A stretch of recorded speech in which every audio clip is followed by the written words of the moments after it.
Salam, hər birinizi xoş gördük, əziz müəllimlər və dəyərli abituriyentlər. Sizin ekranda gördüyünüz suallar DİM-in 2025-ci il üçün nəzərdə tutduğu test toplusundandır. Siz də bilirsiniz ki, DİM-in 2025-ci il üçün nəzərdə tutduğu test toplusu köhnə suallarla, yəni 2023-cü ildə olan test toplusunun sualları ilə eynidir. Bəzi fərqli suallar var. Mən o sualların içərisində 5 ədədini seçmişəm. Gəlin birlikdə baxaq və mən əminəm ki, bu yeni tipli sualları əksər abituriyent həll eləyə bilir. Lakin birlikdə baxsaq, birlikdə xatırlamış olarıq. Gəlin baxaq, qadın orqanizmində 4 müxtəlif yumurta əkizinin yaranmasında bilavasitə iştirak edən qamet sayını istəyir. Müxtəlif yumurta əkizi olduğuna görə 4 yumurta hüceyrə və 4 spermatozoid iştirak edəcək. Ciftlərin sayı müxtəlif yumurta əkizi olduğuna görə 4. Göbəkçiyələrinin sayı isə istər eyni yumurta əkizi olsun, istər müxtəlif yumurta əkizi olsun, həmişə uşaqların sayına bərabərdir. Uşaq isə bizə 4 verib. Beləliklə, x-da 8, y-də 4, z-də isə 4. Bu rəqəmləri cəmlədiyim zaman mən 16 rəqəmini almış oluram. Və bətin daxili oğlan uşağı, bətnində oğlan uşağı olan bir qadındır. Hansı hissədədir? Məsələnin şərtində mənə deyir ki, A, B, C, D. Hansı hissədə sən 2x xromosomu ilə işarələmiş olarsan? İlkin cinsiyyət hüceyrəsi dediyimizə görə, çoxalma zonasına daxil olmuş bir cinsiyyət hüceyrəsinə baxaq. 2N4C ilə işarələyirik, düzdür? 2N diploid xromosomlu hüceyrələr üçün nəzərdə tutulur və N-in qarşısında duran rəqəm isə onun cinsiyyət xromosomlarını göstərir. Daha doğrusu, ilkin cinsiyyət hüceyrələrində 2 dənə cinsiyyət xromosomu var. Bu qadın olduğuna görə 2 dənə x-la işarələmiş oldum. Uşaqlığın əzələsinin hüceyrəsi isə qadının somatik hüceyrəsi olduğuna görə 2x-la işarələnir. Sarı cisim qadının somatik hüceyrəsi olduğuna görə yenə 2x-la işarələnir. Dölün göbəkciyəsi hüceyrələri isə və ana da oğlan uşağına hamilə olduğuna görə dölün göbəkciyəsi dölün əlamətlərini daşıyır, yəni XY daşıyacaq. Beləliklə, 2x ifadəsini mən A-da, B-də və C bəndlərində işlətmiş oldum. Növbəti sualda isə bətnində qız uşağına hamilə olan bir qadındır.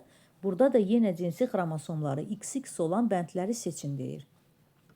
Yetişmiş yumurta hüceyrədə A, B, C, D hansı hissədə biz 2x-la işarələyərik?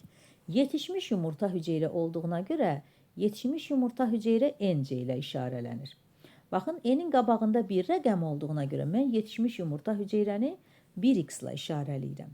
Uşaqlığın əzələsini bayaq vurğuladığımız kimi somatik hüceyrə olduğuna görə 2x-la, sarı cisim hüceyrəsini də yenə somatik hüceyrə olduğuna görə 2x-la, dölün somatik hüceyrəsi və döl də qız uşağı olduğuna görə yenə 2x-la işarələmiş oldum. Beləliklə 2x-ı mən B, C və D bəndlərində istifadə etdim. Maraqlı məsələdir, yeni model məsələdir. 51 nömrəli məsələyə birlikdə baxaq. 52 nömrəli məsələdə isə sizlərin fikirləriniz mənim üçün maraqlı olacaq. Gəlin birlikdə baxaq görək, bu məsələnin həlli yolu necədir? Verilən məlumata əsasən sağlam qadının 39 yaşı var və bu yaşa qədər təqribən maksimum neçə ədəd yumurta hüceyrə mayalandırmayıb və qadın da ilk hamiləliyidir. 9 ay müddətində hamiləlik keçirib və aybaşı sikli də 30 gün davam eləyir. Aybaşı siklinin 30 gün getdiyi mənə nəyi bildirir? Qadının il ərzində 12 yumurta hüceyrə hazırladığını bildirir. Mənə 39 yaşa qədər dediyinə görə mən 38 ili tam götürürəm və məndən maksimum istədiyinə görə qızların yumurta hüceyrə hazırlama yaşının 10-12 olduğunu bilirik. Balaca rəqəmi çıxıram ki, rəqəm maksimum alınsın. 28-i 12-yə vuraraq mən 336 cavabını almış oldum. Sonra 39-cu ilim var mənim. 1 il orada saxlamışam. 1 il müddətində bu qadın 12 yumurta hüceyrə hazırlamalıydı. Lakin 9 ayını hamiləlik olduğuna görə yumurta hüceyrə hazırlamayıb. Və amma 3 ayını yumurta hüceyrə hazırlayıb. Beləliklə, o yumurta hüceyrələr də mayalanmada iştirak etməyiblər. 3-ün də üzərinə 336-nı gələrəm və cavabım 339 oldu. Deməli, 51 nömrəli məsələdə 339 cavabını aldım. Dəyərli müəllimlər və abituriyentlər, gəlin birlikdə 52-ci suala baxaq. Sizin fikirləriniz 52-ci sual barədə mənə maraqlı olacaq. Gəlin, əvvəlcə lövhəmizdə bu hissəsində bir balaca təmizlik işləri aparaq ki, 52 nömrəli məsələni yazmağa yer olsun. Beləliklə baxırıq. Eyni model məsələdir, eyni yoldan yürüyərək davam edəcəm. Sağlam qadındır, amma qadının 20 yaşı var, 2 eyni yumurta əkizlərinə hamilədir və 9 ay hamiləlik keçirib və 30 gün müddətində də bir yumurta hüceyrənin yetişdirilməsinə, yəni aybaşı siklinə 30 gün vaxt sərf eləyir. Yenə eyni yoldan gedək.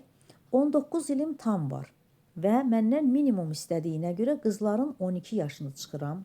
7 il tamına yumurta hüceyrə hazırlayıb və ilə də 12 dənə 84 cavabını almış oldum.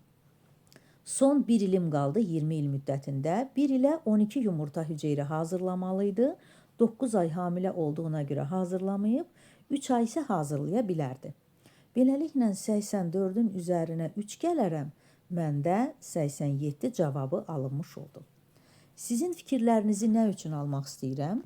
DİM-in 2025 test toplusunda bu məsələnin cavabını 86 olaraq verilib. Siz də fikirlərinizi bildirin, zəhmət olmasa. Görək, bu məsələnin cavabına 87 yoxsa 86 düşünürsünüz. Bəlkə mənim diqqətdən qaçan bir məqamı nəzərdən çıxardıram. Siz öz fikirlərinizi bölüşün görək, nə üçün burada cavab 87 yox 86 verilib. Hər birinizə təşəkkür edirəm, vaxt ayırıb dinlədiyiniz üçün çox sağ olun.